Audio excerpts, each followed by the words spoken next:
Hello friends, मैं अतुल चौहान आपके सामने हिस्ट्री की वीडियो लेके आया हूँ। मुझे बहुत अच्छा लगा, मेरे हिस्ट्री की फ़र्स्ट वीडियो पे काफ़ी रिस्पांस दिया आप सभी ने। देखिए, मैं चाहता हूँ कि अपना 100% दूँ। और सेकंड वीडियो सेकंड चैप्टर की फर्स्ट पार्ट है सेकंड चैप्टर का। देखिए, राजा किसान और नगर। सबसे पहले तो देखिए, इस चैप्टर को स्टार्ट करने से पहले मैं आपको ये बता दूँ कि हमने फर्स्ट पार्ट में सिंधु सभ्यता पढ़ा, जिसमें हड़प्पा सभ्यता के बारे में मैंने बहुत अच्छी तरह से आपको बताया। इसके बाद देखिए, उसके बाद जो सभ्यता आई थी वो वैदिक सभ्यता आई थी, जिसमें वेद हमने देखे थे, आर्य लोग आए थे यहाँ पर।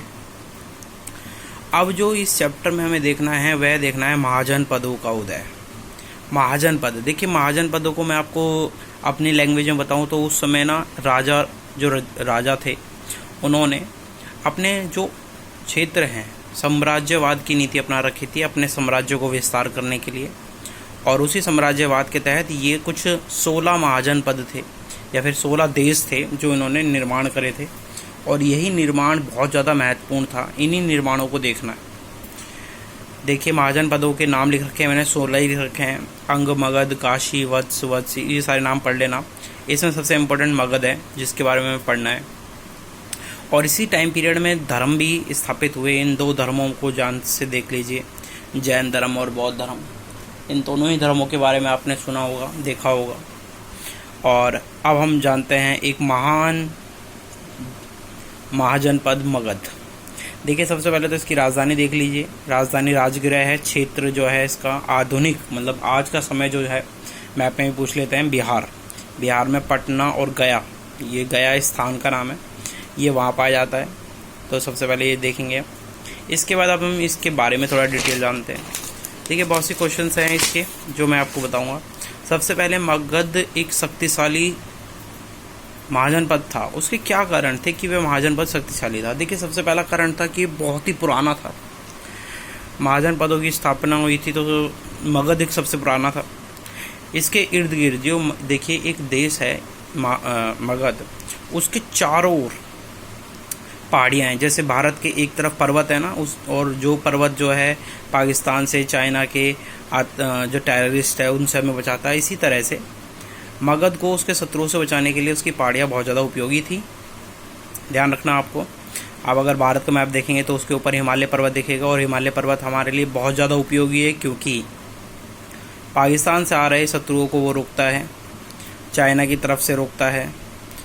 तो एक कहीं ना कहीं सपोर्ट है हमारे लिए। इसी तरह से ये मगध के लिए सपोर्ट थी, यहाँ की पहाड़ियाँ।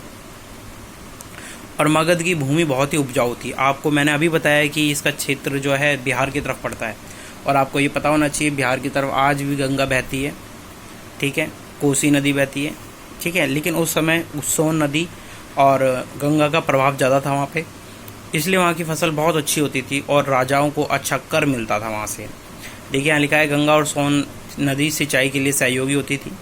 नेक्स्ट पॉइंट देखिए, अगर गंगा और सोन नदी थी तो भाई यातायात, मतलब कि नौ का क्षेत्र जो था, मतलब कि नावों का जो कार्य था वह नदियों में बहुत अच्छी तरह से होता था। और इन नौका द्वारा जब यहाँ पे यातायात की जाती थी तो व्यापार भी अच्छा होगा।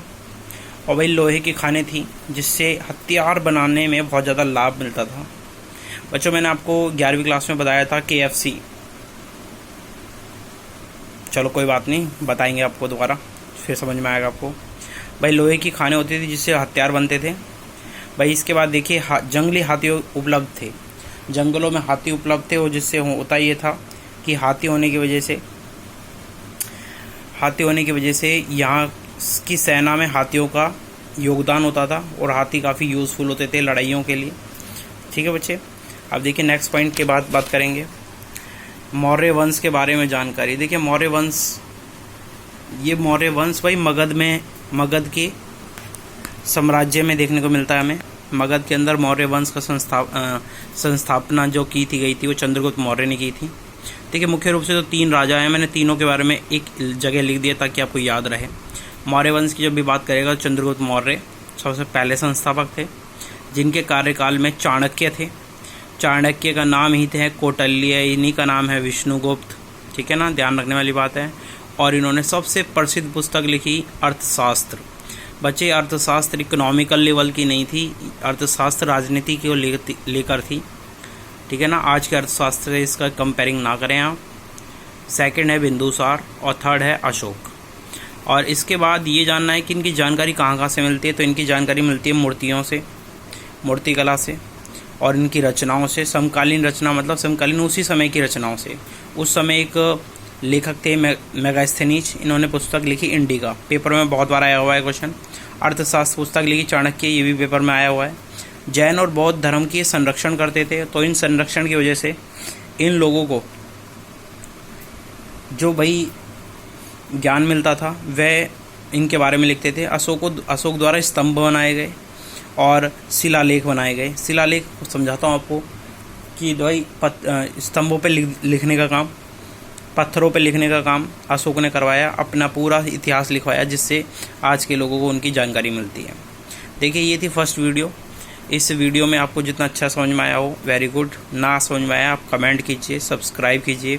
और बच्चे इस बार मैं आपको एक छोटा सा क्वेश्चन देना चाहता हूँ। हम बच्चे क्वेश्चन का आंसर नहीं देते, इसलिए अच्छा नहीं लगता। मैंने एक क्वेश्चन आपको फर्स्ट वीडियो में हड़प्पा सभ्यता के अंदर एक क्वेश्चन छोड़ा हुआ है, उसका आंसर मुझे बताएंगे पहले तो। दूसरा क्वेश्चन यहाँ पे ये है कि आप मुझे मैप के अंदर ये बताएंगे कि मगध कहाँ पाया जाता है, या आप कमेंट कीजिए। Thank you.